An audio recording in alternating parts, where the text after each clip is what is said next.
Bom dia, boa tarde, boa noite. Vocês que nos assistem aí, sejam muito bem-vindos ao nosso podcast Pode Isso, Mãe! Aqui que vai ser um encontro semanal, um lugar onde a gente vai trocar muita experiência, muitas confidências, né, sobre todo esse universo da maternidade. Vocês vão ver que vocês não estão sozinhas nessa viagem maluca, né, que é a maternidade. E também um lugar onde a gente vai aprender muito, porque nós vamos trazer muito conteúdo bacana para vocês.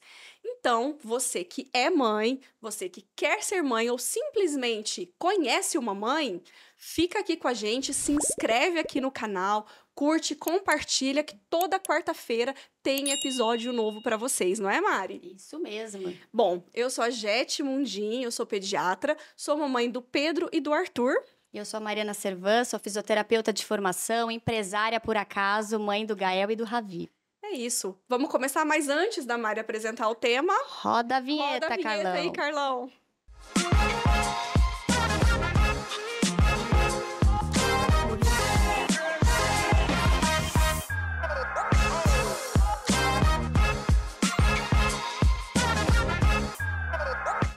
O tema do nosso episódio de hoje, ele tem dois lados de várias histórias que acontecem por aí.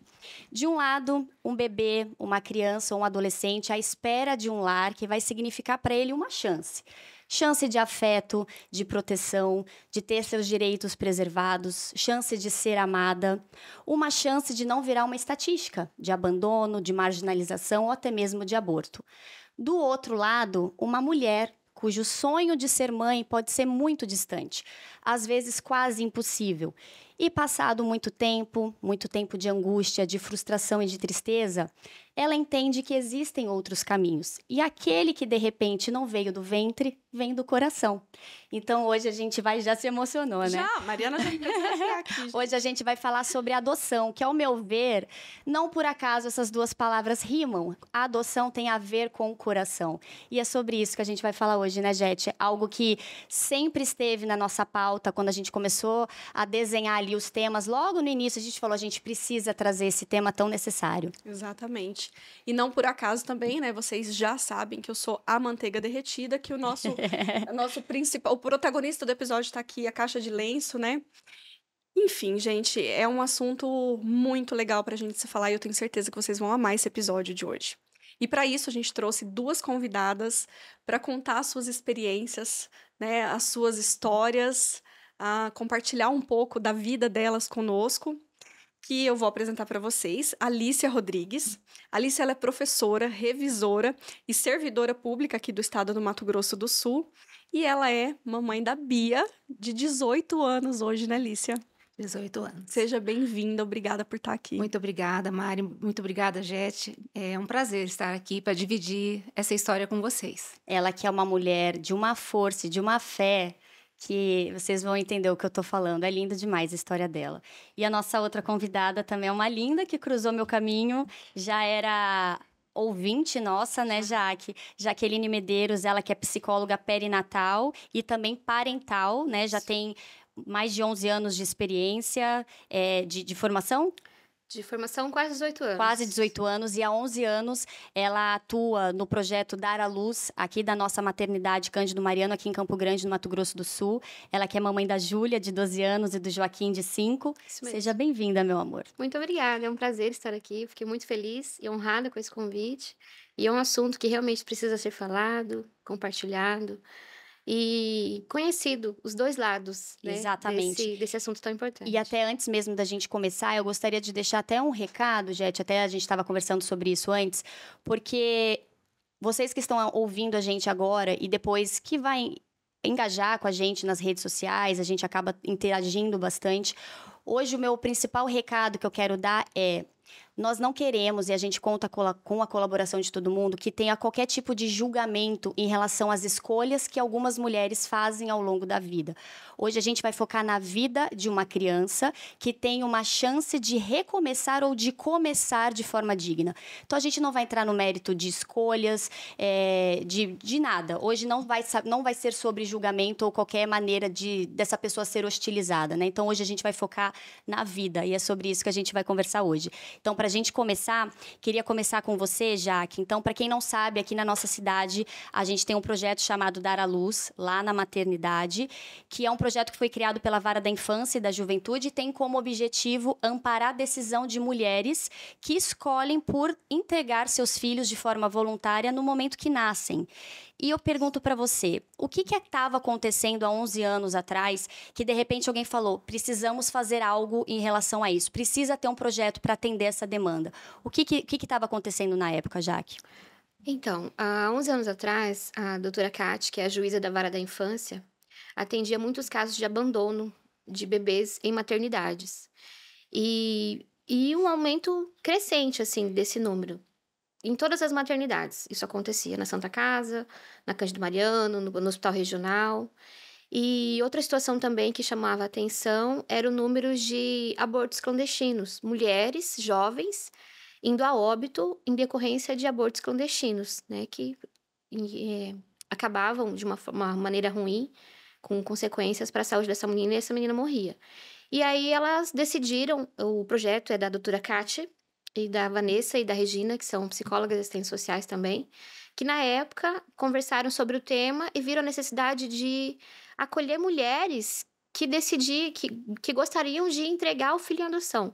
Não é nem que gostariam, é que tivessem como saída, né, a entregar o filho em adoção, uma vez que elas não pudessem exercer a maternagem dessa criança, para evitar o abandono, evitar a busca pelo aborto clandestino e acabar de uma maneira ruim.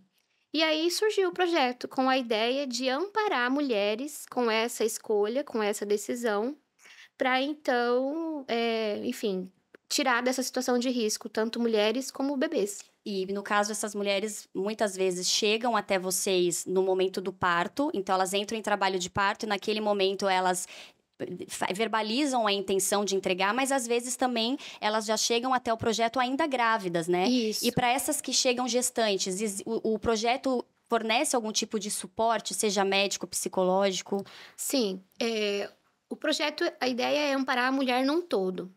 Quando elas pesquisam na internet sobre adoção, vai aparecer o projeto Dar à Luz, ranqueado, e colocar lá, quero entregar meu filho, como fazer para entregar o filho em adoção. Até se elas buscarem pela palavra aborto, vai aparecer lá também Que legal. a questão da entrega legal do filho em adoção. Porque é um direito que a mulher tem e que muitas desconhecem. Então, no momento de descobrir uma gravidez não planejada, não desejada, nesse desespero, o primeiro pensamento que vem na cabeça é tirar. Mas elas desconhecem a possibilidade da entrega, né? E isso também é algo difícil. E num todo a gente ampara. Ela indo até o fórum, porque não tem uma primeira porta de entrada. Essa mulher ela pode manifestar essa decisão, essa intenção, na verdade, no começo, né? Essa intenção em qualquer lugar. Na unidade de saúde, onde ela faz o pré-natal, para algum agente de saúde, ou buscar no hospital. A gente tem aquelas pacientes que não têm contato com o projeto, que não conhecem o projeto e manifestam a intenção na maternidade, quando elas internam para ter o bebê. Uhum. Muitas delas não vão para o pré-natal. Então, é comum isso não ser manifestado na rede, no pré-natal. E aquelas que conseguem pesquisar, entender um pouco mais, elas vão até o fórum, no setor do núcleo de adoção, onde elas passam por um atendimento com a assistente social e a psicóloga, e tem uma conversa, um acolhimento para entender a história delas, os motivos, né? E aí o projeto acompanha essa mulher até o momento do pós-nascimento, né? Então, assim, aquelas que vêm mais cedo e que não estão fazendo pré-natal, a gente encaminha para o pré-natal. Então, a maternidade Cândido Mariano, ela faz parte do projeto Padrinho, que é também um outro projeto do Fórum, né? Que tem padrinhos de diversas situações. E nós temos um médico que é parceiro desse projeto e ele é voluntário no pré-natal. Ele faz o pré-natal dessas pacientes e aí o projeto Padrinho paga os exames, ultrassom. Maravilhoso. Pra gente acompanhar essa paciente. Esse pré-natal todo, né? Isso, todo até com, né, o mais saudável possível. E aquelas que não fazem o pré-natal, né? Infelizmente, às vezes não já chega para ganhar. Dentro do hospital também é feito exame de triagem com a paciente, com o bebê. Enfim, o que é possível a gente fazer, a gente faz. E no pós, tem um acompanhamento psicológico, às vezes até durante a gestação. Elas fazem também acompanhamento psicológico, às vezes comigo, às vezes com as técnicas do fórum. Isso varia muito. E já aconteceu, por exemplo, você como psicóloga acompanhando ela na fase da gestação em que ela demonstrou a intenção e no momento do parto ela muda de ideia, ela desiste? Sim, acontece. O ano passado a gente atendeu 33 mulheres. Dessas, 17 desistiram da entrega. E olha, 17. 17 delas. E esse momento da desistência, ele varia muito. Às vezes, acontece quando elas escutam um chorinho, elas desistem da entrega. Eu E queria às vezes... te perguntar isso. Como que é ali no momento do parto, essa criança, ela fica com essa mulher que decidiu, né, já manifestou a intenção ali de entregar a criança no momento do parto. Essa criança tem o contato pele a pele, a gente faz tudo aquilo, essa criança chega a mamar nessa mulher, não? Como que é feito isso, Jaque? Depende da vontade dessa mãe. A gente acolhe o que ela deseja. Então, assim, antes do parto, a gente tem uma conversa. Você vai querer ver o bebê? Você vai querer amamentar o bebê? Você não quer ver nesse momento do parto? Quer pensar se você quer ver depois? E isso é colocado para ela. A maioria não querem ver no pós-parto imediato. A maioria prefere não ver. E o bebê nasce, é recepcionado em outra sala, né? Diferente da onde é a sala de parto. E é comum, aí no outro dia, elas pedirem para ver. E é nesse momento que eu levo o bebê para elas conhecerem, para elas, enfim, sentirem a criança. Algumas desistem nesse momento e outras aproveitam desse momento para realmente se despedir do bebê, né? Ou até na alta hospitalar. Mas tudo acontece dentro da vontade dela. Elas chegam para nós, aquelas que passam pelo fórum antes, com o ofício. E aí, nesse ofício tá dito se elas querem amamentar, se elas querem ver, se elas querem, né? Mas ainda assim, que esteja escrito que ela não quer ver, ela pode manifestar e a gente vai atender essa vontade. Isso é respeitado. Né? E, inclusive, você falou da despedida. Enfim, eu acredito que tenham perfis diferentes de mulheres que aparecem e fazem essa escolha, mas algo que foi muito claro que você me passou, geralmente tem muitas mulheres com múltiplos filhos. Sim. E ela consegue ter a consciência, né, de falar, eu não consigo cuidar dessa criança e fornecer o que ela precisa. Então, fala um pouquinho pra gente, você consegue ver isso no seu dia a dia, essas mulheres com muitos filhos e tem essa decisão difícil e altruísta, eu acredito, nossa, eu não consigo nem imaginar o que é uma situação dessa, mas é uma atitude altruísta. Eu vou dar uma chance que eu não consigo dar. Sim. O que você observa nisso? A gente tem um número das que decidem entregar, a maioria delas tem múltiplos filhos. Embora tenha aquelas que não têm ainda nenhum filho e entregam o primeiro filho. Varia muito.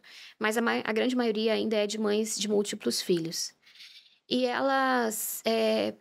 É algo muito pensado durante muitos meses, né? Esses meses todos de gestação. E elas refletem isso na vida pessoal, né? Nós tivemos uma paciente uma vez, ela tinha já 3 meninos e ela tinha sido casada, daí se separou. E depois que ela se separou, ela se envolveu, né, casualmente com uma pessoa e engravidou, né? Sem planejar, sem desejar mais um filho. E ela decidiu entregar em adoção. E eu me lembro dela me dizendo assim, Jaque, eu não tenho condições de ficar com ela. Era uma menina, a quarta filha. Ela tinha 3 meninos e essa quarta filha era uma menina. Ela falou assim, eu não abro a geladeira da minha casa e dou amor para os meus filhos comerem. Filho, a gente não veste, não calça com amor. E eu não tenho condições de prover isso para eles todos. O meu ex-marido me ajuda com os meninos, mas ele já disse que não pode me ajudar com mais um filho. Então, isso vai dando a certeza para essa mãe dessa decisão. Essa paciente, inclusive, no dia da audiência, a gente estava indo para o fórum e ela falou assim, eu pedi para Deus uma resposta, se isso é realmente, eu estou fazendo certo. E quando ela parou para pensar, ela falou assim, meu aluguel vence daqui 2 dias e ela tinha R$10 na carteira. Então, ela sentiu que ela estava tomando a decisão certa. Né? E essa paciente é uma paciente que a gente acompanha até hoje, né? Muitas dessas pacientes, eu acompanho elas durante muito tempo. Fica o contato telefônico, ou às vezes, enfim, chamando na rede social, alguma coisa nesse sentido. E tem aquelas que acompanham com psicoterapia também, né? Eu tive pacientes do interior que ficaram comigo quase 4 anos de terapia, por conta São da mulheres que decisão. passam por um luto de um filho que vive. Sim, é um luto. Às vezes. Imagina você saber que tem você tem um filho, mas que esse filho não vai ficar com você. Mas tem algumas, isso é curiosidade mesmo, que são mais frias. Frias que eu digo assim, que conseguem separar mais e somem e Tem, pronto. Tem também. Tem.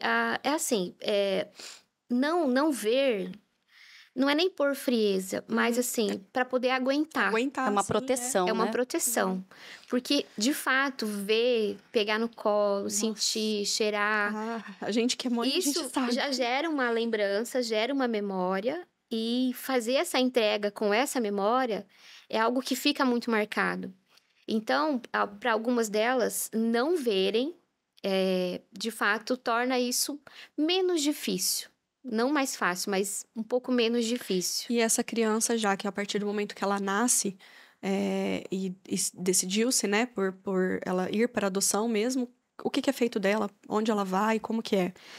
É assim, quando a paciente tem alta hospitalar, já é previamente agendado a audiência de entrega com a juíza da vara da infância. No momento do parto, já tem essa separação. O bebê não vai para o quarto com a mãe, né? Ele fica numa sala de acompanhamento de recém-nascido e a mãe vai para o leito separado de outras mães. A gente, assim como as mães de perda gestacional não ficam perto de mães com bebês, as mães do projeto Dar à Luz também. Elas ficam em leitos reservados, sem outras mães com bebês, para preservar também essa questão, né? Tipo assim, a gente não pode ferir uma mãe que, Sim. né, tá decidindo entregar o filho e um bebê ali do lado dela, né? É tal qual uma que perde. Com certeza. Então, elas ficam separadas. E aí, quando a gente vai para audiência, na audiência, ela entregando o bebê, são 10 dias a contar da audiência que ela pode desistir do bebê, desistir da entrega do bebê. Nesse período, ela pode visitar o bebê, se ela desejar ou não, né? Enfim. E o bebê fica na maternidade, fica alguns dias na maternidade. Depois de uns dias, quando o bebê recebe alta hospitalar, hoje em dia eles estão indo para o abrigo. Por quê? Uns anos atrás, a doutora Kati fazia as entregas de adoção, que a gente chama adoção de risco. O que significa isso? Que dentro daqueles 10 dias, se a mãe desistir de entregar o bebê, a família teria que devolver o bebê. E bastou isso acontecer uma vez. Que processo Pra doutora doloroso, meu Deus do céu. Fica doloroso pro outro Sim, lado também, exatamente. pro lado que recebe, né? Antes, a gente entregava os bebês recém-nascidos, eu entregava os bebês recém-nascidos com 3, 4 dias de vida. Né? Eu vi ali famílias nascendo com poucos dias de vida. Junto, né? O bebezinho ali, recém-nascido, com o biguinho ainda pra cair, né? Por tudo ainda pra acontecer.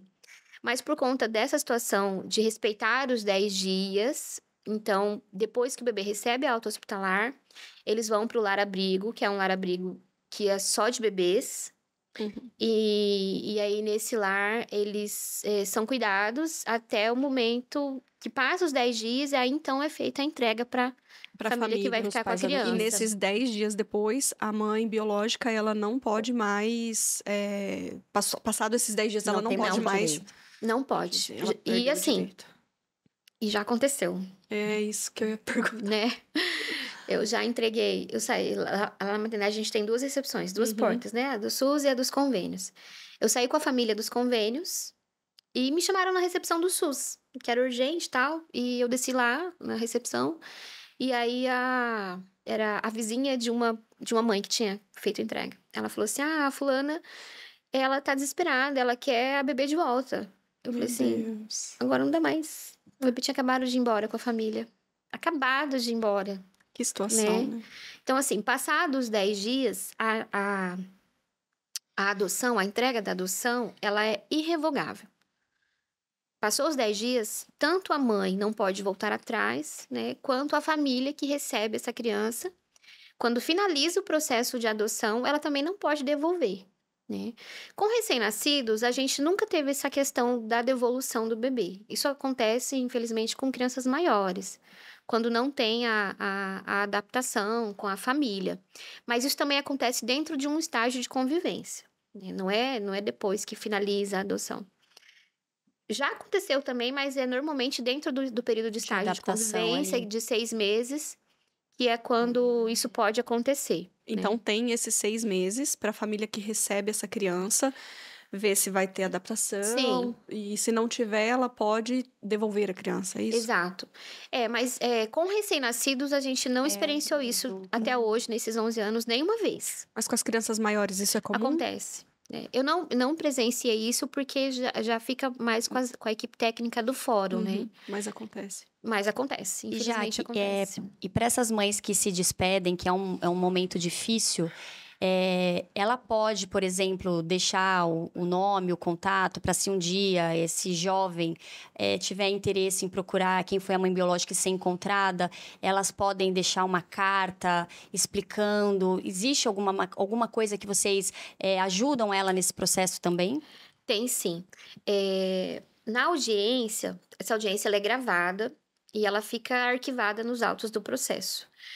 Quando essa pessoa que é adotada chega à idade dos 18 anos, ela tem direito de acesso ao processo.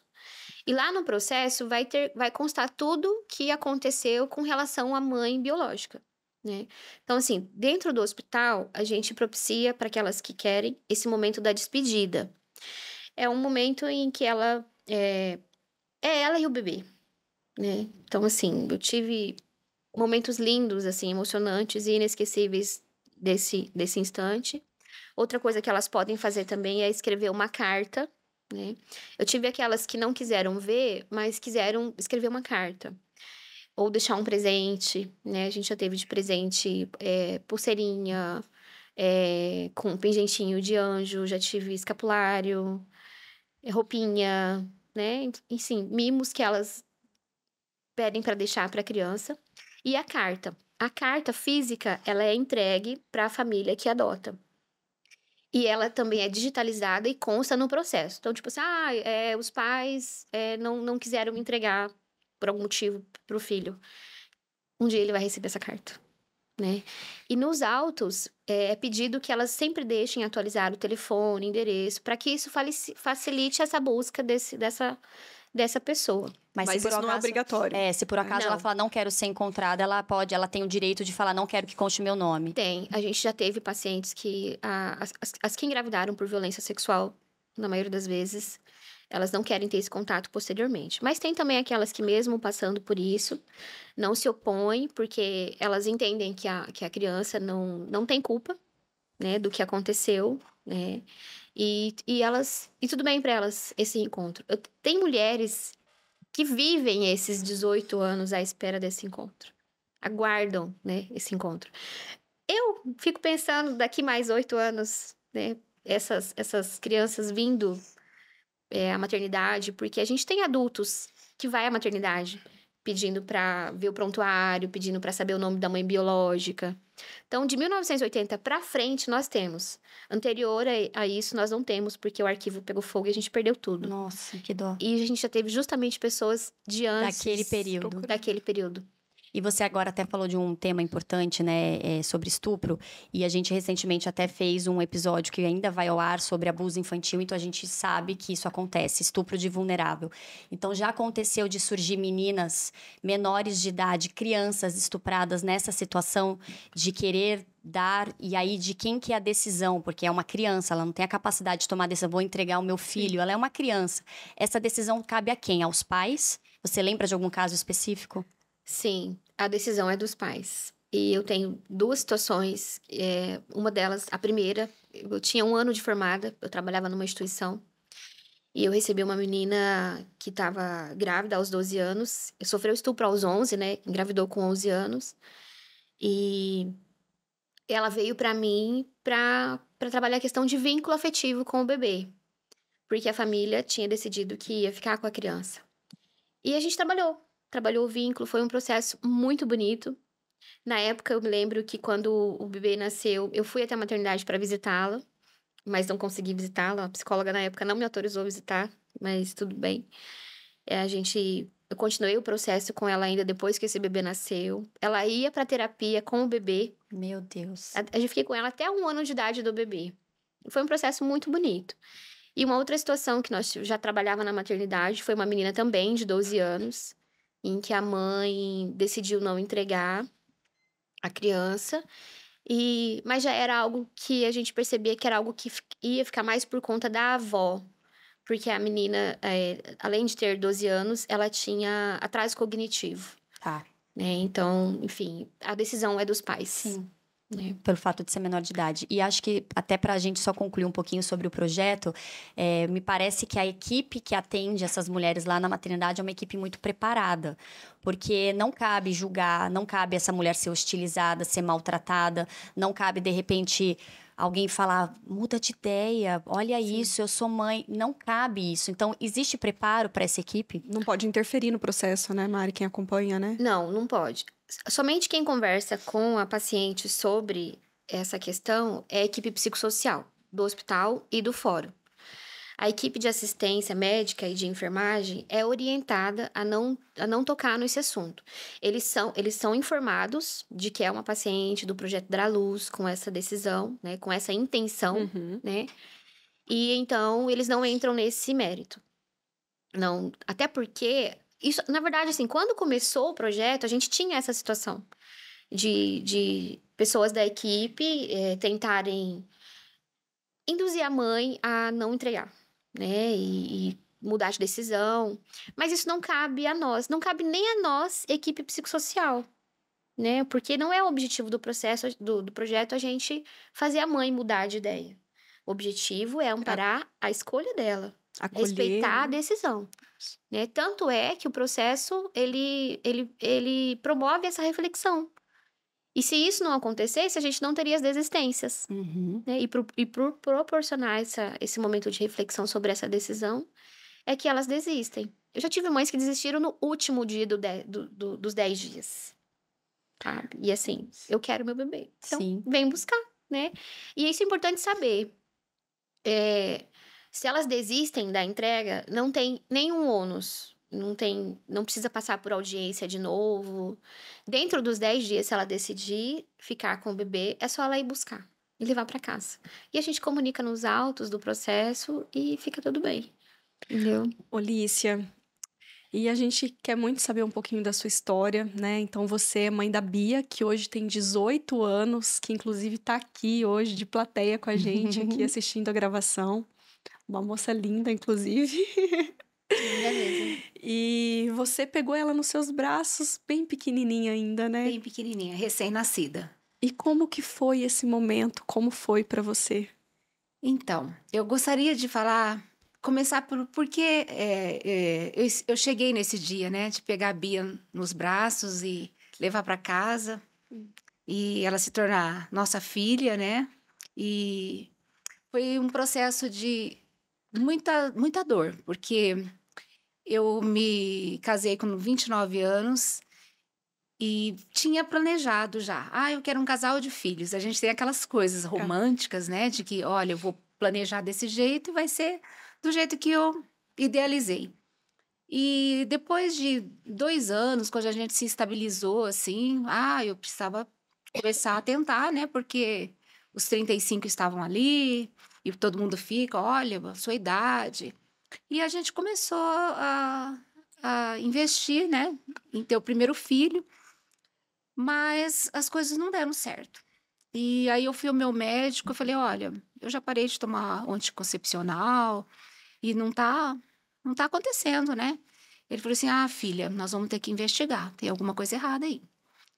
Aí falou assim, vamos começar pelo seu esposo, né? Ele peça para ele fazer o exame e depois desse resultado, nós vamos ver se está acontecendo alguma coisa com você, se é com você.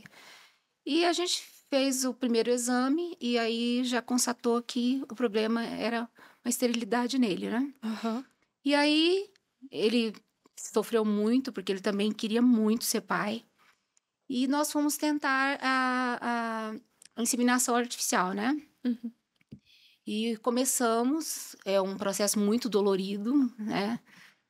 Todo mundo mostra o resultado quando dá certo, mas o processo é bem dolorido, né? A mulher tem que se submeter a muitas coisas e elas marcam muito a gente, né? E aí eu fiz a reprodução assistida em Ribeirão Preto e fiz 3 tentativas, né? As 3 foram infrutíferas e a gente resolveu desistir, porque foi um tempo muito, assim, foi difícil, um tempo muito difícil. E foi, assim, a primeira vez que eu conheci o que era depressão, né? Porque sempre eu fui uma pessoa super animada. E quando a última vez eu cheguei em casa e eu percebi que eu estava deprimida, porque não tinha dado certo. Mas aí a gente começou a conversar, né? Eu queria muito ser mãe, ele queria ser pai.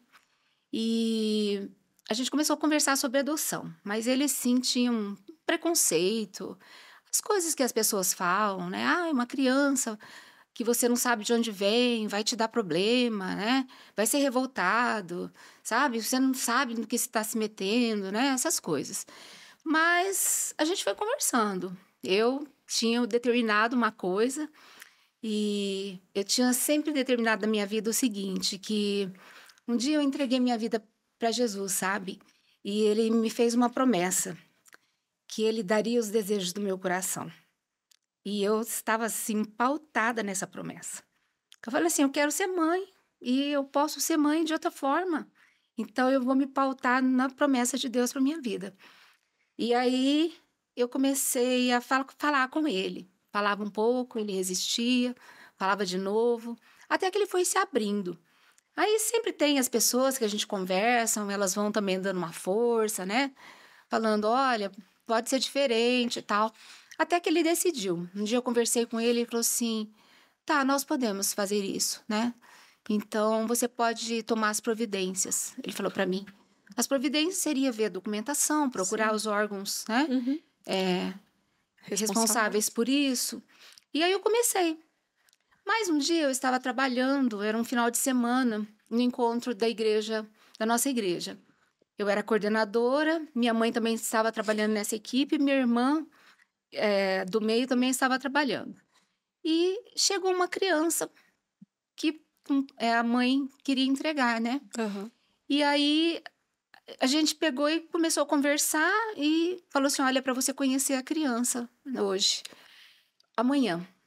E aí marcou a hora pra gente ir. E nós fomos para conhecer o bebê. Chegando lá, ela estava deitada num bercinho, né? Enroladinha, como todo recém-nascido. E eu ergui ela do bercinho assim, e ela estava dormindo. Eu falei assim, a mamãe vai levar você para casa, tá? Aí ela fez um beicinho todo torcidinho assim, sabe? E assim, foi um momento assim que nunca vai sair da minha mente, sabe? Aquele beicinho que ela fez para mim, entendendo, né, que eu iria levá-la para casa. E assim foi. Levamos para casa, mas eu não tinha nada. Eu não tinha quarto, eu não tinha berço, eu não tinha roupa, eu não tinha nada. Mas antes da gente ir para casa, eu falei, César, eu preciso de ajuda. César era o pai da Bia. Uhum. Falei, César, eu preciso de ajuda, eu não dou conta de ir para casa sozinha, né, com esse bebê. Aí, minha mãe não podia me ajudar, minha irmã não podia me ajudar. Eu falei, o que eu vou fazer? A gente parou no meio da rua, estacionou o carro, eu com ela no meu colo. Eu falei, sim, é a Gabriela. A Gabriela era uma fono da Santa Casa que trabalhava com a parte de estímulo na cuia, né, para alimentar, De amamentar. para me amamentar. E ela sempre conversava comigo sobre os bebês e tal. Eu falei assim, a Gabriela. E a gente dava 2 quadras do consultório da Gabriela. E aí eu falei assim, vamos lá. Quando chegamos lá, ela estava mudando para o consultório na frente. Eu falei assim, Gabi, você vai ter que me ajudar. Eu não sei o que fazer com esse bebê. Eu estou desesperada. Não tem ninguém da minha família que eu possa agora contar. Aí ela falou assim, olhou assim, ela tem os olhos grandes, assim, arregalou os olhos. Falei, minha filha chegou, Gabi. O que a gente pode fazer? Aí ela pegou e falou assim pro César, César, o negócio é o seguinte, você assume o que eu tô fazendo e eu vou pegar este lado com a Alicia e nós vamos providenciar tudo que ela precisa, né? Aí mandou ele pagar as pessoas que estavam trabalhando, deu cartão para ele, deu senha, e falou assim, você se vira que eu vou para Alice, eu vou com ela pro comércio, né? Eu lembro que era interessante, a gente chegava nas lojas para comprar as coisas assim, ela falou assim, ai, e a Bia no colo, ai, ela acabou de nascer, e, nossa, mas você está tão bem. Estou ótima. Ai, foi parto normal. Estou ótima. Aí pegamos as roupas, aí a Gabriela já entrou com ela no banheiro, pôs na coxa, deu um banho nela, vestiu toda linda de cor-de-rosa, pôs uma fita no cabelo, falou assim, pronto, aqui está a sua filha. Né? E ela foi essencial para você, né, Lícia? Porque além de te ajudar na amamentação, ela te ajudou na criação do vínculo, né? Isso. Aí ela falou assim para mim, Lícia, agora o negócio é o seguinte: esse bebê não conhece o seu corpo, não conhece o seu cheiro, não conhece as batidas do seu coração, igual uma criança, né? Tá acostumado com o corpo da mãe. Então você vai fazer o seguinte: você vai para a cama, deita com este bebê, coloca ela no seu assim, em cima do seu peito, né? Deixa ela criar um vínculo com você. Você fica com ela o tempo que você puder, sabe? Só às vezes, né? Você se desvencilha disso, mas o que você puder, você fica com ela. E eu fiz isso. E eu ficava com a Bia. Tanto é que hoje ela tá grande, né? A gente ainda fica assim, aconchegada, em cima do sofá. Eu tava até falando, ontem a gente tava assistindo televisão, ela vem subindo em cima de mim, e ela deita aqui no meu peito, né? Eu falo assim, ai, lá vem você fica se mexendo, né? Ela, você não quer o seu bebê? Então, a gente criou um vínculo, assim, isso foi muito importante, sabe? Porque eu vi, eu repetindo essa ação, depois, durante toda a infância dela. Nós deitávamos no sofá, eu deitava e ela deitava de lado, a gente sempre junto, virou sabe? Um ritual, né? Virou uma coisa assim, que a gente ainda se aninha, assim, sabe? E você sempre teve o apoio da sua família quando você falou, quero adotar. Essa foi uma decisão sua e do César, mas você teve apoio do restante da família ou esse apoio não aconteceu? Sim. As nossas famílias sabiam da vontade que a gente tinha de ter um filho, né? Nossos amigos, nossa família, todo mundo. Foi até muito complicado no começo, porque como eles viram o nosso sofrimento todo esse tempo, né? Minha mãe me aplicava as injeções, né? E era barriga, tantas regiões que ficava procurando lugar onde não tinha tantos furos para me aplicar a medicação. Eles queriam muito que a gente... Então, ninguém falou, não faz isso, sabe? E o começo foi muito complicado, porque já que a gente tinha esperado tanto tempo, todo mundo ficou alucinado. A gente é de uma igreja muito grande, a gente tem muitos amigos. Então, as pessoas, elas ficaram alucinadas, né? Todo mundo queria conhecer a Bia. Todo mundo queria conhecer a Bia. E como a Alicia não tinha estado numa maternidade para ganhar um bebê, nem parto normal, nem fazer uma cesárea, então o que acontecia? Todo mundo falava assim, vamos lá, ela tá bem. Né? Só que você passou por um puerpério também, eu passei, sim, a angústia de pegar uma criança, será que eu dou conta, né? Porque é assim, Lícia, né? A gente gravou um episódio, inclusive, falando sobre o puerpério, e a gente falando que quando essa mãe, ela se transforma em uma mulher, junto com isso vem muitos sentimentos, sim. Insegurança, medo, cansaço. Você sentiu isso tudo também, né? Tudo isso. Privação de sono. Sabe? Tipo, vou dar conta, tô cansada, quero comer, quero tomar um banho de qualidade, coisas que não aconteciam, né? Colocava lá limpinha, amamentada, chegava, entrava no banheiro, aí a gente tem vontade de sumir dali rápido para voltar lá para cuidar do bebê, né? Uhum. E aí a minha casa enchia de gente, as pessoas vinham e traziam presentes e queriam conversar e queriam conhecer.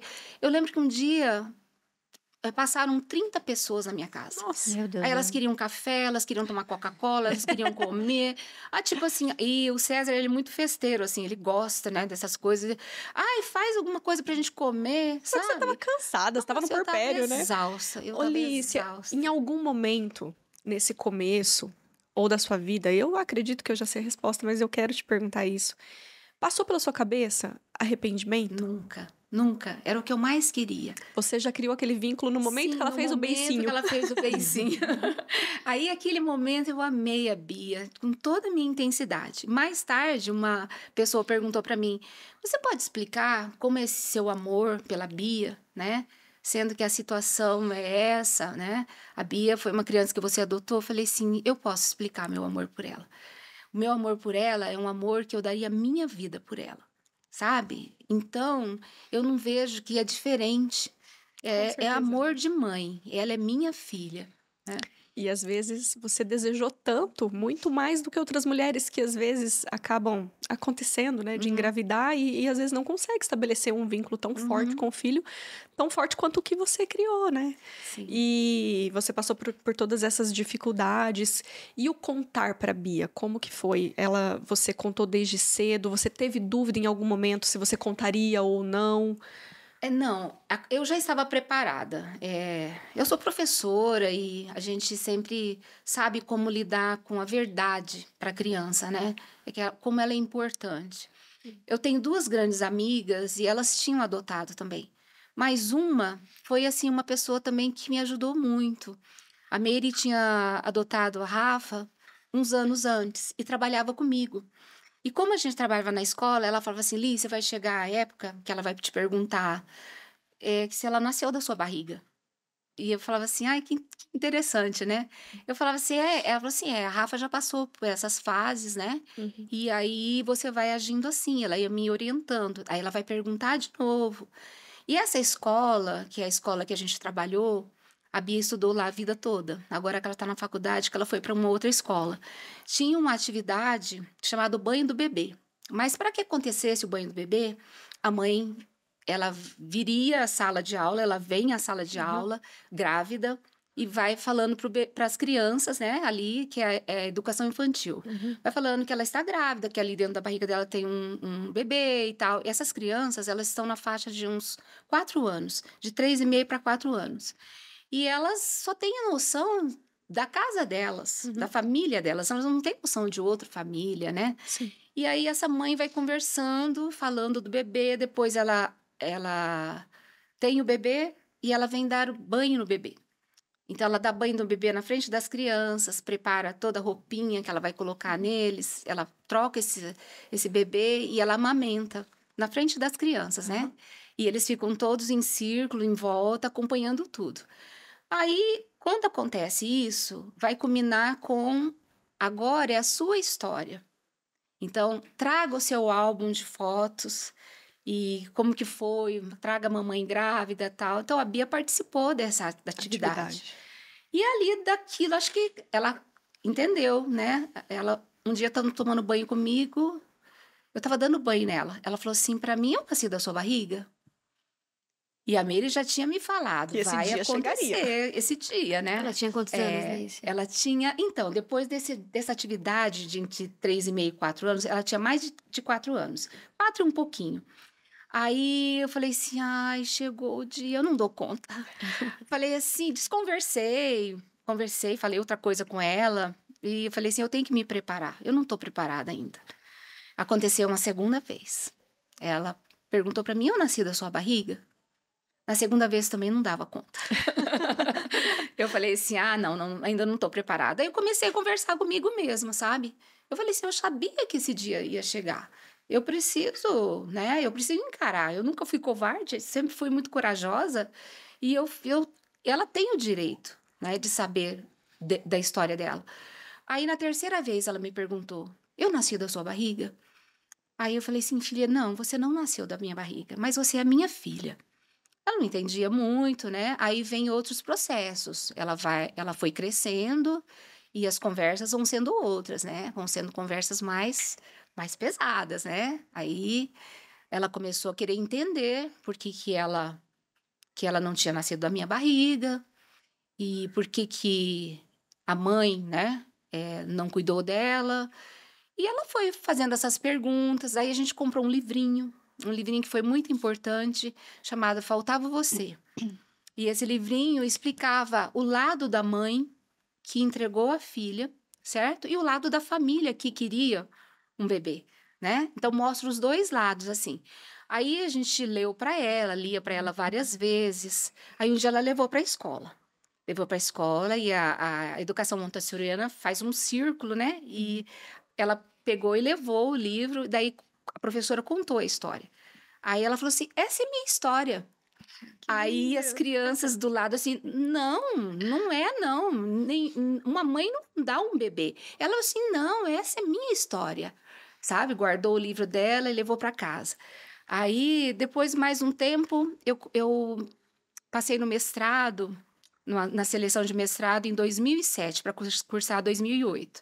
Aí era um dia eu estava muito atormentada, não tinha quem cuidasse da Bia, era uma série de exigências. E ela lá atrás, na cadeirinha, eu falei assim para ela: ai, filha, quem que vai cuidar de você? Eu não tenho com quem deixar você para a mamãe poder trabalhar.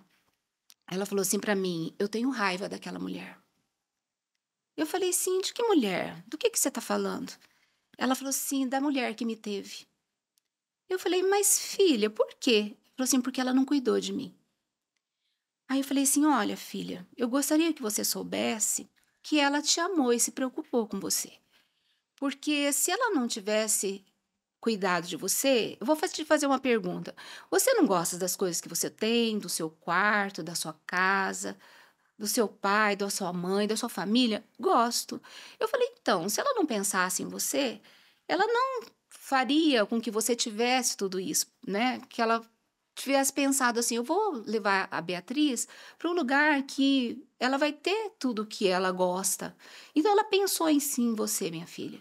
Sabe? Ela se preocupou com você de te dar o melhor. Você conseguiu ressignificar isso dentro dela, né? A sensação do abandono, da rejeição. Sim. Se não fosse essa atitude, você não teria a mim, né? Que você não teria o seu pai, a sua família, os seus amigos, todo o acesso, né? Ela tá com a carinha ali no fundo, o acesso à educação, à saúde. Sim. E foi lindo, porque não tem que alimentar esse sentimento de raiva, né, Sim. Lícia? Você conseguiu fazê-la enxergar o dedo de Deus na história Sim, dela. Isso foi claro. muito importante. E aí, depois de mais um tempo, ela estava já mais velha, ela quis conhecer, né? Igual você estava falando, ela quis conhecer a mãe. Aí ela perguntou para mim, um pouco antes, ela também falou assim: não dá para vocês acharem minha mãe? Falou para mim. Falei assim: você não pode perguntar para minha tia, para tia Cleia? Eu falei assim: filha, é muito difícil, não temos nenhum contato, não sabemos nada, né? Aí, depois de mais um tempo, ela falou para mim: ô mãe, eu queria conhecer a minha mãe biológica. Eu falei assim: filha, não sei como achar a sua mãe biológica. Será que não dá para ver nas redes sociais? Aí eu falei assim: filha, podemos procurar, mas eu acho assim meio improvável, né? E aí eu falei assim para ela falou assim: você não precisa ter medo. Eu amo você, mãe. Oh. Você é minha mãe. Eu falei assim: filha, eu não tenho medo nenhum. Sabe por quê? Porque Deus me deu você. E Deus, quando dá alguma coisa pra gente, é nosso. Sabe? Ninguém vai nos tirar. Eu tenho plena certeza que Deus me deu você. Ela falou assim: pois é, mas eu queria conhecer. Eu falei assim: mas o que você quer? Assim, o que você tem? Que intenção que você tem nisso? Eu queria saber como que é o rosto dela, como que é o cabelo dela, né? Buscando um reconhecimento, uma identificação. Na época, eu conversei com um colega meu, que eu dava aula na graduação, um psicólogo, né? Aí ele falou assim pra mim: Lícia, você tem medo? Eu falei: sim, tenho um medo. Sabe qual é o meu medo? De que ela sofra. Porque daí eu conversei com ela, falei assim: tá, filha, você quer saber dessa história. Mas você já pensou que você pode chegar na frente de uma pessoa e falar assim: olha, eu sou sua filha, né? E ela fala assim: eu não quero saber dessa história. Eu falei assim: esse é o medo. E falei para esse meu colega: eu tenho medo que ela sofra. E ele ainda, né, todo falou assim: Lícia, a gente não pode evitar o sofrimento dos filhos. Eu falei: eu sei, mas a gente tem medo que eles sofram, né? Eu tenho medo que a Bia sofra. Então, acho que assim, essa foi assim a nossa última conversa, assim. Depois disso, a gente não falou mais sobre isso, né? Mas ela ainda tinha aquela sensação de que ela tinha sido rejeitada, né? E agora, com 18 anos, ela passou por um encontro da nossa igreja, por um curso, né? E nesse curso, ela falou que ela foi para lá assim preparada para ser assim muito, porque era um curso de libertação, né? Esse curso de libertação vai tratar de curas, né, emocionais assim, de uma maneira espiritual, né? E aí ela falou assim que ela pensou que ela fosse chegar lá, que ela fosse ser tratada assim, né, que assim, ela sentia, acho como que ela fosse ser acusada de alguma coisa. Ela falou assim: olha, mãe, nesses dias eu senti tanto o amor de Deus, sabe, com a minha vida, o cuidado de Deus com a minha vida, e eu pude entender que eu não fui rejeitada, que eu fui amada. Então, se eu fui encaminhada para minha família, é porque eu fui muito amada. Eu falei assim: filha, mas isso eu sempre te disse, né? Que você sempre foi muito amada. Mas, de repente, tem que acontecer que venha de outra pessoa, né?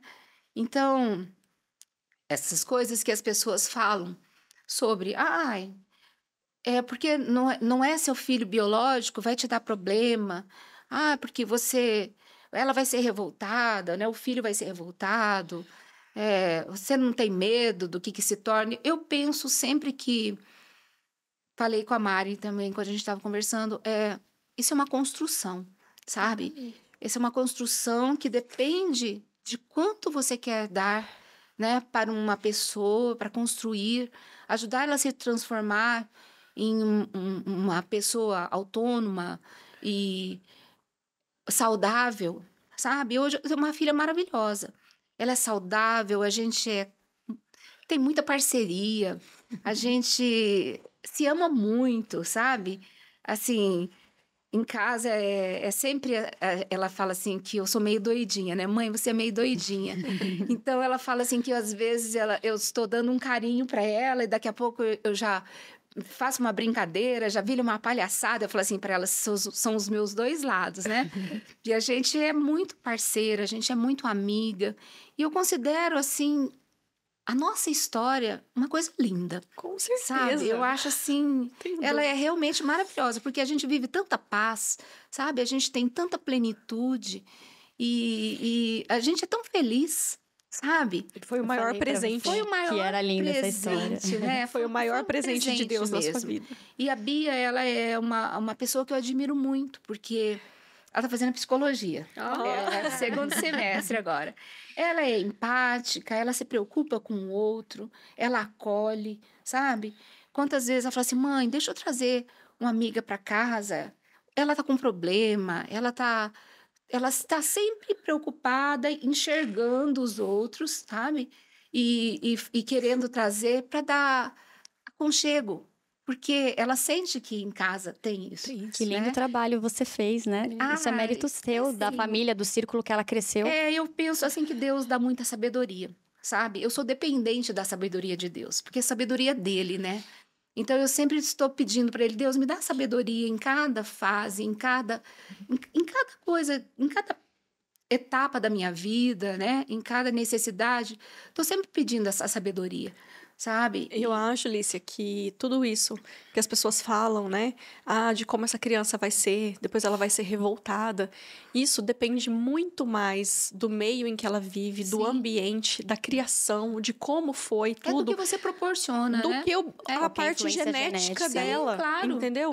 Isso é comportamental. A gente vê quantos filhos biológicos que dão tanto problema, né? E são biológicos. Então, realmente, eu acho que não tem que ver só com... Lógico. É um mito, né? Existe essa... No curso de preparação de pais e padrinhos, de pais para adoção, é trabalhado as questões dos mitos. Essas falas, né? Como você vai ter coragem de adotar uma criança que você não conhece, você não sabe de onde veio, qual vai ser a história. Isso é desmistificado, porque... Justamente, é essa construção do ambiente que a criança vive. Ela vai ser aquilo que ela receber de educação, de amor, de afeto. Nós somos a soma do nosso ambiente. Exatamente. Então, assim, eu acho que você fez um belo trabalho. Eu fiquei muito feliz de conhecer a sua história agora, sabe? Eu acho que você fez um belo trabalho. E o lar onde tem Deus, onde tem Jesus, a promessa que ele te fez e você ter criado ela nesse ambiente. Com certeza, sabe? Foi sensacional. Fez toda a diferença, todo o amor. E por isso que ela quer ficar levando todo mundo pra casa, porque realmente ela sabe que lá é um lugar de amor. É verdade. Então, A gente quer dar aquilo que a gente aprendeu a receber. Justamente, eu vejo muito isso nela, sabe? Fala assim, ela se sente acolhida, ela fala assim, mãe, você faz uma comida, sabe? Mãe, você faz uma comida, a fulana dorme aqui, ela tá precisando, mãe, de um tempo, né? Agora ela tá com uma coleguinha que mora sozinha. Mãe, ela tá muito só, deixa eu levar ela pra casa. Oh, meu Deus. Você faz alguma coisa pra gente comer, ela fica aqui com a gente, sabe? legal. Isso é dentro do coração dela, é a essência dela, né? Inerente a ela. E até falando dessa questão que a gente entrou, de falar sobre a origem da Bia, isso é muito falado no curso preparatório, né, Jaque? Então, isso é algo que vocês abordam com os pais que são candidatos à adoção. Vocês estimulam que eles contem a origem. Como que isso funciona? Então, todo mundo quer saber qual é a sua história. Independente se você é filho biológico ou filho adotivo. A gente quer saber como que foi a gestação, como que aconteceu, como que você descobriu que estava grávida.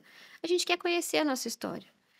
E no curso de preparação para pais, uma coisa muito importante, e é falado, é que isso não seja escondido da criança.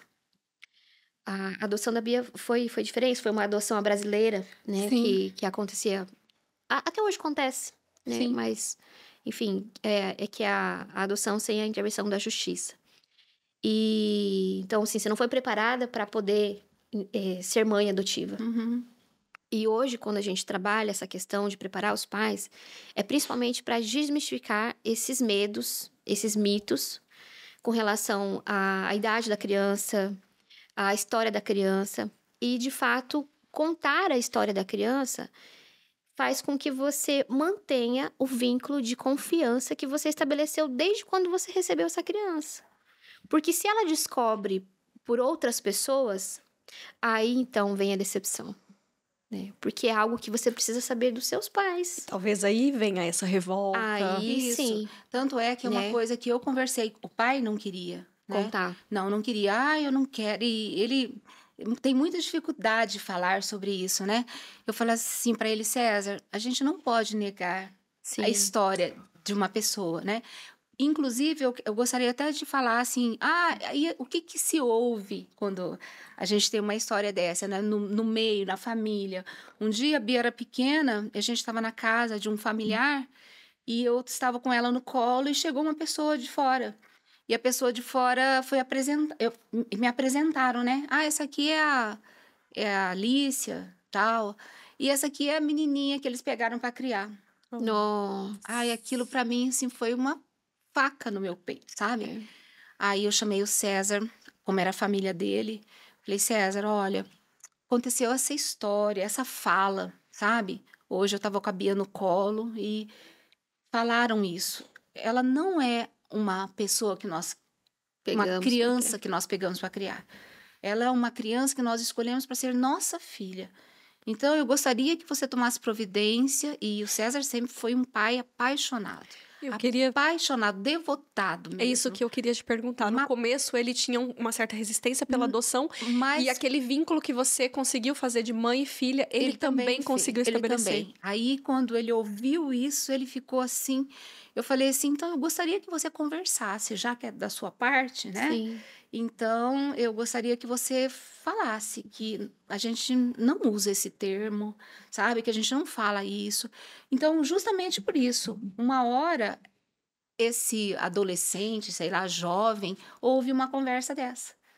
Te pegaram para criar, né? Se ele não conhece a história dele, ele realmente vai entrar, né, num turbilhão de sentimentos, porque, tipo assim, olha... Me falaram uma coisa sobre mim e hoje eu estou descobrindo que não era nada disso. Né? Inclusive, eu tive eu tenho uma grande amiga, que ela descobriu, mas assim, não era nem adolescente, ela descobriu já bem madura que ela era adotiva, né? Também foi feita uma adoção semelhante à da Bia. E aí ela foi atrás da família dela, mas ela ficou, na época, já era uma moça feita, ela ficou muito mal. Ela se sente né? enganada. Sim, se sentiu. Mas muito aí ruim. ela começou a falar assim, eu lembro de umas conversas, aí caem todas as fichas, né? Tinha algum Pensando na Ela histórico. falou assim, infância. por isso que eu lembro que um dia eu É. ouvi isso, um dia eu ouvi aquilo. Tinha registro Sabe, na ela tinha cabeça. registros justamente. Foi péssimo para ela. É um segredo que é muito difícil de Sim, guardar. com É a certeza. história de alguém. Sim. E essa pessoa, quando chegou na sua família, todo mundo viu a forma que ela chegou. Uhum, Então, vai haver, principalmente dentro da família, justamente. sim. Eu tenho na minha família duas pessoas que são filhas por adoção. E uma descobriu de uma forma muito traumática. E isso fez muito mal para ela. E a outra já teve um diálogo, uma conversa. E você vê a diferença das duas partes. Uhum. Saber de um jeito traumático, nossa, rasga a pessoa no meio. Porque daí você tem que parar e falar assim, mas então, quem que eu sou? De quem que eu sou? Uhum. E fica um turbilhão de sentimento, de dúvida, de crise existencial, e quebra de confiança, e a decepção, e a quebra de vínculo, porque isso acontece. Né? Você machucou o meu amor por você. Uhum. Né? Porque o amor, ele é uma construção. É como se tudo que ela tivesse vivido até aquele dia fosse uma mentira. Fosse uma mentira. É, Exatamente. Deve ser bem complicado. Né? É muito difícil. Ô, Jaque, e falando um pouquinho do processo, né, até porque o nosso objetivo aqui também é informação, quem que pode adotar? Qualquer pessoa acima de 18 anos tem responsabilidades civis que são cobradas, né, nesse processo, mas acima de 18 anos é preciso ter uma diferença de 16 anos entre a pessoa que adota e a pessoa que vai ser adotada, né? Homens, mulheres, solteiros, casais heterossexuais, casais homossexuais que desejam realizar o sonho da filiação. Porque a adoção é isso, gente. É a realização do sonho de ter um filho. Não é um ato de caridade, não é uma atitude nobre, não é algo que, nossa, sensacional, vocês adotaram uma criança, tiraram uma criança, né, do sofrimento de não ter pai e mãe. Não é isso, tá? É a realização do sonho de ser pai e de ser mãe, tá? E toda criança merece uma família. Então, isso foi uma coisa que a gente trabalhou muito dentro do hospital. Porque no começo a gente tinha profissionais que tinham uma distância com as mães, não tratavam bem. Uhum. E para os pais, quando chegavam para receber o filho, se pudessem, esticavam um tapete vermelho. E não é isso. Hoje, elas cuidam das mães com tanto carinho, com tanto respeito, com tanta dignidade, que eu me orgulho da equipe que eu tenho. Porque foi um trabalho de formiguinha, sensibilizar cada um. Nós não somos obrigados a concordar com a decisão de ninguém, mas nós somos obrigados a respeitar. Uhum. Isso é unânime. E entendendo isso, entendendo o quanto essa escolha, essa decisão é muito difícil, então elas absorvem isso enfim, e fazem o papel como deve ser, né? Como tem que ser com qualquer pessoa. E me parece que o processo é um pouquinho burocrático, até porque tem o curso preparatório. Sim. A vida desse candidato, ela tem que ser comprovada. Revisada. Financeiramente ele é apto, até a da parte civil também é antecedente criminal e tudo mais. Exatamente. Mas me parece que a demora acontece também porque, infelizmente, a grande maioria dos candidatos fazem exigências, eles têm preferências por um perfil de criança, né? Então, eu até me deparei com um dado que eu fiquei até alarmada, que parece que 90% dos candidatos à adoção não querem crianças maiores de 6 anos. E é uma grande maioria, porque a gente está falando de caso de bebezinhos que estão ali na maternidade disponíveis, mas a gente não pode esquecer do abrigo, que tem crianças maiores e tem adolescentes até 18 anos. Exato. Então, hoje em dia, existe um perfil de exigência que é o que a grande maioria quer? A maioria quer recém-nascido. E meninas. A maioria. Sério. Gente, eu amo ser mãe de 2 meninos. A gente já teve bebê para adoção que na época não tinha em Campo Grande quem aceitasse Porque era um menino, teve que procurar em outra cidade. Foi pro interior. Aí, então, essa demora... Inclusive, eu vou encontrar essa criança esse fim de semana. Ai, que lindo! Quantos anos ela tem? Ele deve estar com 7 anos agora. E foi pequenininho adotado? Foi recém-nascido, entreguei no colo dos pais, né? Então, eu gosto até, quando a gente estava conversando, você me falou uma frase que me marcou muito. Então, o projeto ou o adotar, o objetivo é encontrar pais para filhos e não filhos para pais. Então, o foco é sempre a criança. Isso. O foco, e outra coisa que me fez até pensar, e você me chamou para essa reflexão, é... Quando a gente engravida e tem um filho de forma natural, a gente não escolhe a cor do cabelo dele, como que ele vai vir fisicamente. Eu não escolho se ele vai ser saudável, ele pode nascer sem um braço, ele pode nascer com uma deficiência. Eu não controlo a natureza do meu filho que vai nascer. Por que então eu vou controlar algo que eu normalmente não controlaria? Então, isso é uma reflexão que a gente precisa trazer, né, Jaque? Exatamente. E isso é o que mais faz demorar a chegada desse filho. Porque coloca-se tantas restrições, idade, cor da pele, doença não tratável, tratável. Um dado, nós não temos em Campo Grande, no estado, nós não temos no estado, quem aceita crianças com deficiência. Nossa, isso é muito não triste. Temos. Se acontecer, e já aconteceu, uma vez uma criança com microcefalia e outra vez uma criança que nasceu prematura, fez parada, teve encefalomalácia, tinha um prognóstico bem ruim. Ficou com uma paralisia cerebral, né? Ficou, mas ela anda, né? Ela brinca, fala, mas teve autismo, né? E essas 2 crianças foram para fora do estado. E aí, isso, quanto mais restrições, mais a demora do filho idealizado. E nem o filho biológico é igual ao idealizado. É verdade. A gente sempre vai imaginar o filho de um jeito e ele vai vir do outro. As mães de prematuros idealizam um bebê de 39 semanas com 3 quilos e nasce um bebê de 750 gramas. A gente tem lá. Então, o que é importante ser falado? Você que pretende adotar, amplia a sua reflexão a respeito do desejo da filiação. O que realmente importa? Porque a gente tem crianças que esperam um lar, uma família. Estão esperando, né? E, inclusive, no curso de preparação, é apresentado para os pretendentes algumas crianças de idade maior de 6 anos. E você se permitir conhecer a história dessa criança, te permite se apaixonar por essa criança. E, assim, o vínculo, ele se dá no primeiro olhar, na convivência, estar junto. Então, o curso preparatório, ele amplia essa reflexão de que a gente não precisa adotar só um recém-nascido.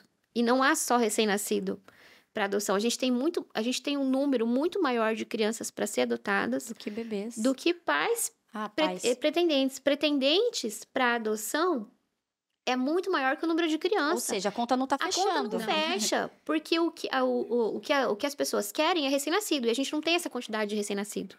A gente tem crianças com deficiência, a gente tem crianças com grupos de irmãos, a gente tem crianças com problemas de saúde.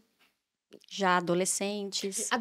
Crianças maiores de 10 anos têm pouquíssimas chances de serem adotadas. Você tem esse dado? Tem. É um fato. Acima de 6, 7 anos, vai diminuindo cada vez mais. E eu sei que você não atua no abrigo, mas não sei se de repente você tem um pouquinho de visão para nos passar, mas essa criança de 10 anos, ela tem consciência que quando ela faz aniversário, a chance dela de ir para um lar diminui.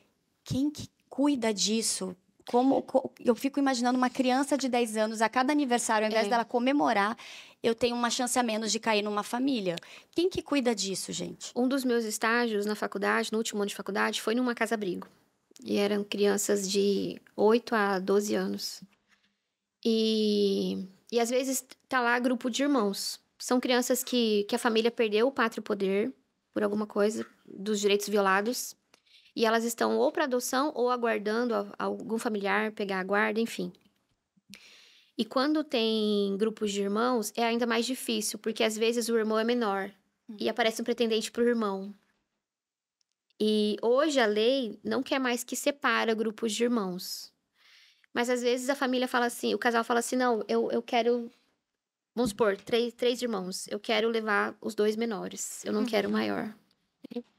E aí, acontece, às vezes, do maior abrir mão da convivência com os irmãos para que os irmãos sejam adotados. E ele continua no abrigo. Isso é muito difícil. Porque é uma criança também. né? 10 anos é uma criança. Tanta responsabilidade no ombro, né? Ter que abrir mão de viver com os irmãos, porque ele não foi adotado. Mas eu tive uma história feliz também, de um irmão que ele tinha... Eram 5 anos de diferença de idade de um irmão pro outro. E quando ele completou 18 anos, ele saiu do abrigo. O irmão tinha 13. E quando ele saiu do abrigo, ele se reestruturou, ele conseguiu um emprego, ele alugou uma kitnet. E ele pediu a guarda do irmão de 13 anos. Que lindo! Que lindo! E ele assumiu a guarda do irmão. A gente vê isso em filme, né? Tem muitos filmes que às vezes isso acontece, que o de 18 anos sai do abrigo, se estabelece na vida e volta para buscar os irmãos mais novos. Exatamente. Que bom saber que não é só ficção. Não, isso acontece de verdade, né? Ainda bem. Né? Hoje em dia, qual que é o tempo médio para um pai adotivo, um casal, né, que seja, conseguir ter um filho? Aqui em Campo Grande, com o curso de preparação até a habilitação, até chegar uma criança, em média 1 ano e meio, no máximo.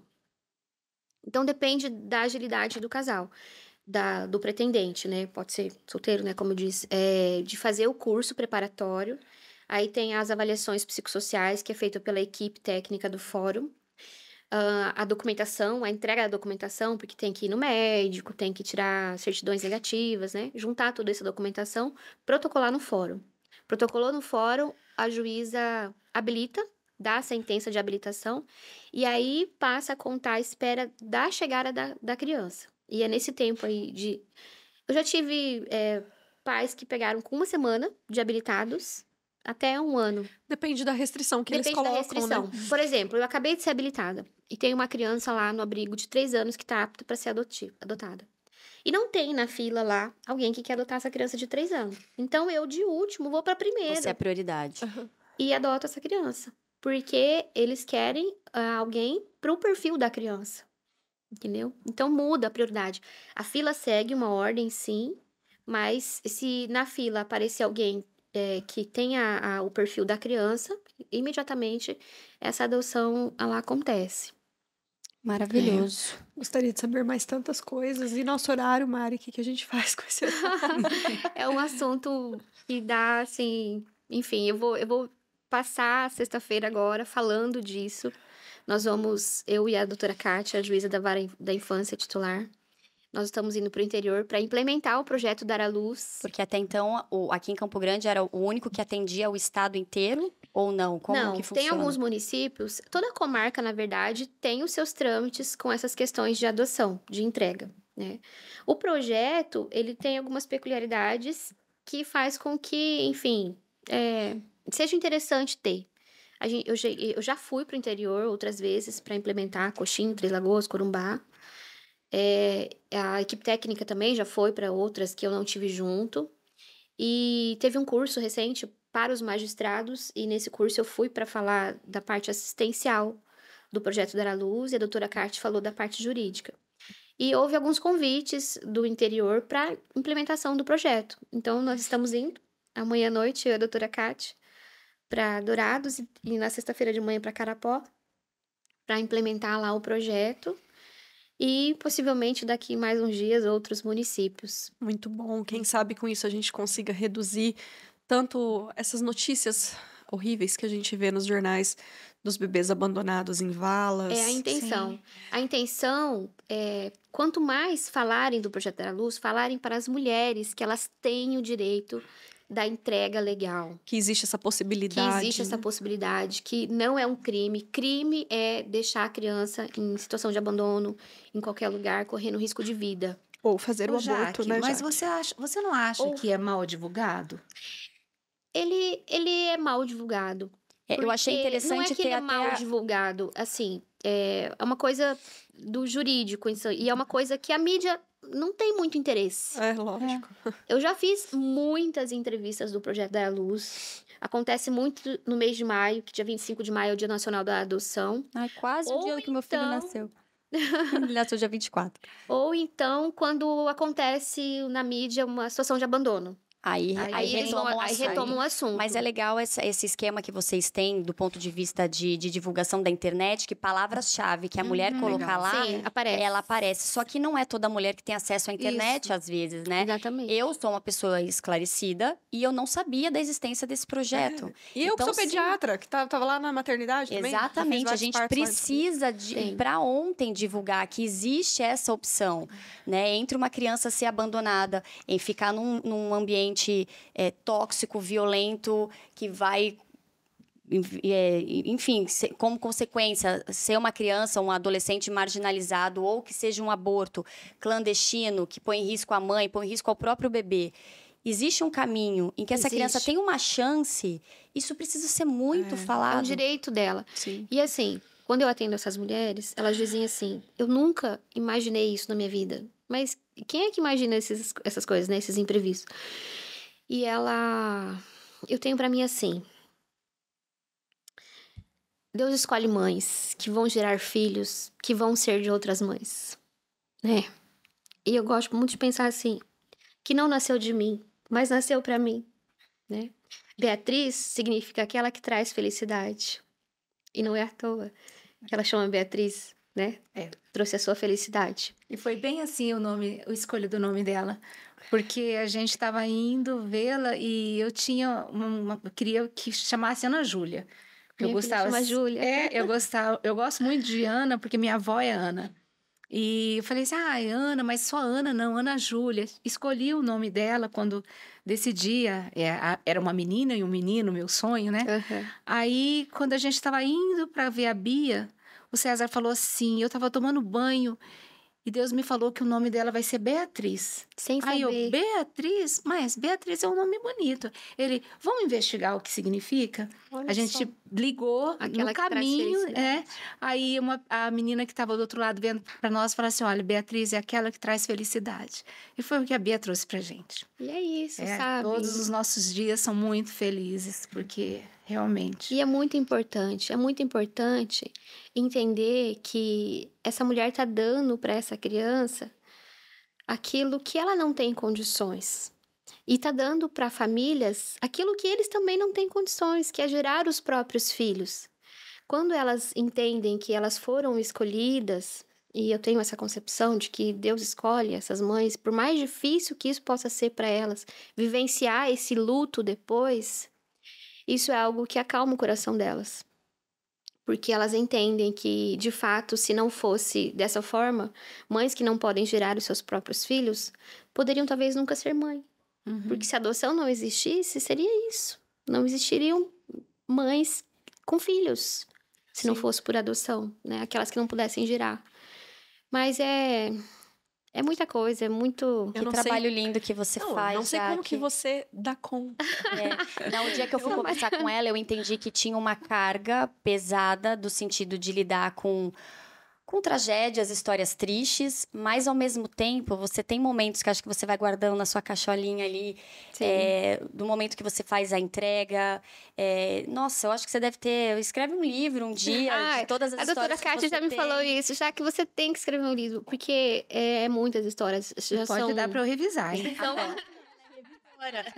Assim que eu conheci o projeto, né? Revisando a tese da sua... Da doutora Kátia Bazano. Isso. Foi minha professora. Então, no doutorado dela, a parte assistencial, do acolhimento com as mães, eu fiz com ela. Né? Ela veio, me entrevistou, a gente conversou. Quando ela chegou, nossa, foi assim, meu Deus, professora Kátia. É um trabalho lindo. É um trabalho lindo. E, de fato, pouco divulgado. Então, assim, esse é um né? Isso aqui vai bombar.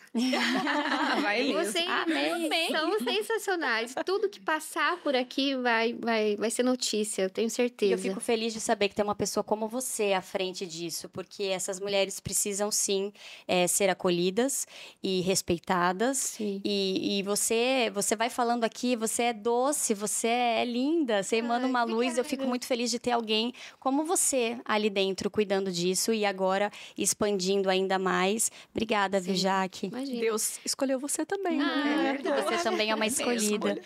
E obrigada também. Só, né, para finalizar, é importante que as mulheres saibam que o projeto não acontece só na maternidade Cândido Mariano, Isso. tá? Acontece no Hospital Regional, na Santa Casa, no Hospital Universitário, se nascer na unidade de saúde, em qualquer serviço de saúde que ela for acolhida, ela pode manifestar essa direcionada. intenção e ela vai ser direcionada para onde ela precisa ser. Perfeito. É muito importante isso. É. E você, E Alicia, você- quer agradecer? Obrigada, viu, meu amor? Não, eu quero agradecer, sabe? Eu sempre falo que eu gosto muito de contar a nossa história. Ela é uma história que é bonita, Muito. né? Ela é uma história de amor, muito amor. E gostaria de colaborar, né? Porque eu falo que a gente tem uma missão, né? Deus nos estabeleceu com uma missão na Terra, sabe? A gente não veio aqui, eu falo sempre, como professora, eu falava assim, a gente não veio aqui só para poluir a Terra, né? A gente veio aqui para colaborar, né? Para a gente poder influenciar, para a gente poder colaborar. Então, eu falo que essa história de amor, essa história bonita, essa história super edificante, né? Que ela possa dar esperança e para quem às vezes tem dúvida, né? Que às vezes quer ser mãe, né? Alguém quer ser pai, mas fica com receio, né? E eu acho esse receio assim que não com a minha desnecessário, é né, desnecessário, justamente, sabe? Se permitir, né? Justamente, se permitir, porque vale a pena, sabe? Eu sou um exemplo de que vale muito a pena. A gente tá vendo o seu exemplo, que vale muito a pena. Que menina linda, tá na Futura faculdade psicóloga. já. É isso aí, futura psicóloga. E com certeza vai ajudar, não sei que Muito. linha que você vai pensar, mas eu tenho certeza que você vai ajudar muitas pessoas, viu, Bia? Com certeza. Muitas mesmo. E é isso, foi lindo, não tinha dúvidas que seria. A Mariana ontem começou a me falar, eu falei, nem me fala. Porque eu já vou chorar 2 vezes, né? Eu já sabia que eu ia. Enfim, gente, eu quero agradecer muito vocês. Esse episódio nós sempre pensamos em fazê-lo, mas também foi pedido. Uhum. Nós recebemos mensagens de mulheres falando que são filhas adotivas e pediram para fazer um episódio sobre isso, né, Mari? Uhum. Então a gente já pensava, mas veio também essa demanda. Então eu acredito que é isso. Às vezes a gente está aqui também. Essa também é a nossa missão, Sim. de levar a mensagem, a informação, a sua história para encorajar outras pessoas que talvez estavam precisando ouvir justamente o que vocês falaram aqui hoje. Muito obrigada. Nós Muito obrigada, agradecemos, eu agradeço muito. Valeu, e se você já gostou, já curta, comenta, se inscreve, quem ainda não se inscreveu no nosso canal. Se inscrever é importante, tá, gente? Tem Importante. que se inscrever no E canal. toda semana a gente tá aqui de novo com um tema novo. Exatamente. Valeu, Obrigada, linda. Mari. Obrigada, gente. Maravilhoso, arrasaram. Prazer.